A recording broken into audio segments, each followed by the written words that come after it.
खिलाफत बनो मैया के द्वार में अब्दुल्लाह बिन कलाबा नाम के एक आदमी का ऊंट गुम हो गया। इस वजह से वो बहुत परेशान हो गया और ऊंट की तलाश में निकला। वो दिन रात आसपास के इलाकों में उसे ढूंढता रहा। क्या तुमने मेरे ऊंट को कहीं देखा है? नहीं, हमने नहीं देखा। लेकिन उसे वो ऊंट कहीं न मिला। ऐसे ही तलाश करते करते वो अदन नाम के शहर से दूर एक जंगल में चला गया। जब वो इस जंगल के काफी अंदर तक चला गया तो अचानक उसने एक अजीब मंजर देखा।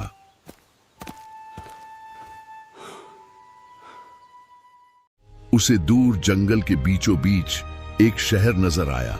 जब वो करीब पहुंचा तो उसने देखा कि शहर के चारों तरफ एक दीवार बनी हुई है।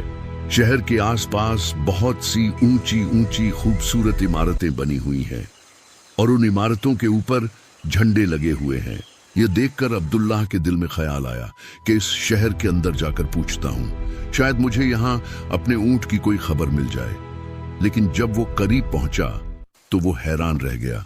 जितना वो आगे बढ़ता गया उतना ही उसे अजीब लगने लगा कि इतना बड़ा शहर सामने है मगर कहीं भी कोई इंसान नजर नहीं आ रहा। उसने अपना ऊंट जिस पर वो सवार होकर आया था उसे शहर के बाहर ही एक तरफ बांध दिया और एहतियात के तौर पर तलवार हाथ में पकड़ी और आहिस्ता आहिस्ता शहर की तरफ बढ़ने लगा।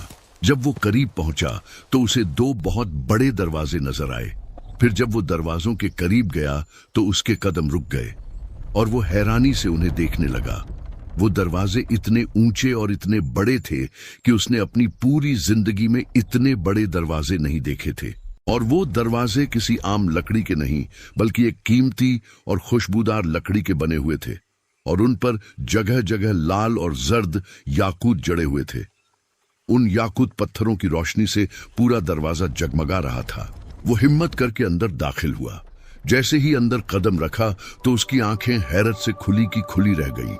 जो मंजर उसने वहां देखा वो उसकी सोच से कहीं आगे था। पूरे शहर के अंदर बड़े बड़े महल और शानदार इमारतें बनी हुई थीं। यह कोई आम मकान नहीं थे बल्कि सोने चांदी और कीमती पत्थरों से बने हुए महल थे।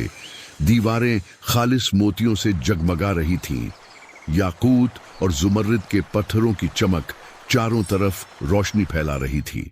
उन इमारतों के पिलर जबरजद और सुर्ख याकूत के पत्थरों से बने हुए थे। उन महलों के ऊपर जगह जगह खिड़कियां बनी हुई थीं।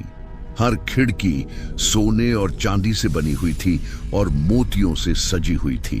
उन महलों के आसपास शानदार बागात थे। हर तरफ हरे भरे दरख्त खड़े थे और उन दरख्तों पर हर तरह के फल लगे हुए थे और दरख्तों के नीचे नहरें बह रही थीं। ये सब कुछ देखकर वो बहुत परेशान हो गया। फिर उसने सोचा कि शायद ये वही जन्नत है जिसका अल्लाह ने अपने नेक बंदों से वादा किया है। फिर वो खुशी से कहने लगा कि ऐ अल्लाह, तेरा शुक्र है कि तूने दुनिया ही में मुझे जन्नत दिखा दी। फिर उसने उन कीमती पत्थरों और मोतियों को उखाड़ने की कोशिश की लेकिन बहुत ही थोड़े से निकालने में कामयाब हुआ क्योंकि वो बहुत ही मजबूती के साथ जड़े हुए थे। उसने याकूत और जुमर्रिद के बड़े पत्थरों को भी निकालने की कोशिश की लेकिन वो नाकाम रहा। फिर जो कुछ उसके हाथ लगा वो लेकर वापस अपने ऊंट की तरफ गया और उसी रास्ते से वापस चल पड़ा जहां से वो आया था। जब वो यमन वापस पहुंचा तो उसने लोगों को सारा वाकया बताया और उन्हें वो पत्थर और चीजें दिखाईं जो वहां से वो लाया था। ये सुनकर लोग बहुत हैरान हुए और हर तरफ ये खबर फैल गई कि अब्दुल्लाह बिन कलाबा ने एक जन्नत जैसा शहर देखा है। और इस तरह ये बात उस दौर के खलीफा मुआविया तक पहुंची। खलीफा ने अपने एक गवर्नर को लेटर लिखा और उसे कहा कि उस आदमी को मेरे पास भेज दो जो अजीब शहर देखकर वापस आया है। जब अब्दुल्लाह बिन कलाबा को खलीफा के पास लाया गया तो उसने उसको अकेले में बुलाकर सारी तफसील पूछी। अब्दुल्लाह ने पूरा वाकया सुनाया और बताया कि वहां ऐसे महल और इमारतें थीं जो सोने, चांदी, मोतियों, याकूत और जुमर्रिद से बनी हुई थीं। बागों में हर तरह के फल लगे थे जिनके नीचे नहरें बह रही थीं और पूरे शहर में कोई इंसान नजर नहीं आ रहा था। वहां पर कोई इंसान नहीं था। यह सुनकर खलीफा हैरान रह गया फिर उसने काब अल इबादा नाम के आदमी को बुलाया जो पुरानी किताबों का इल्म रखता था, और उससे पूछा, क्या तुमने किसी किताब में पढ़ा है कि दुनिया में कोई शहर ऐसा भी मौजूद है जो सोने और चांदी से बनाया गया हो, जिसके पिलर जुमर्रिद और याकूत के हों, इमारतें और खिड़कियां मरवारिद और मोतियों से सजी हों, और दरख्तों के नीचे नहरें बहती हों? काब ने जवाब दिया, हाँ, ये शहर आद के बेटे शदाद ने बनाया था, वही आद जिसकी कौम को कौम आद कहा जाता है। आद के दो बड़े बेटे थे, शदीद और शद्दाद। शदीद पहले मर गया, लेकिन शद्दाद ने जवान होकर अपने बाप की हुकूमत संभाल ली और बादशाह बन गया और पूरी दुनिया पर हुकूमत करने लगा।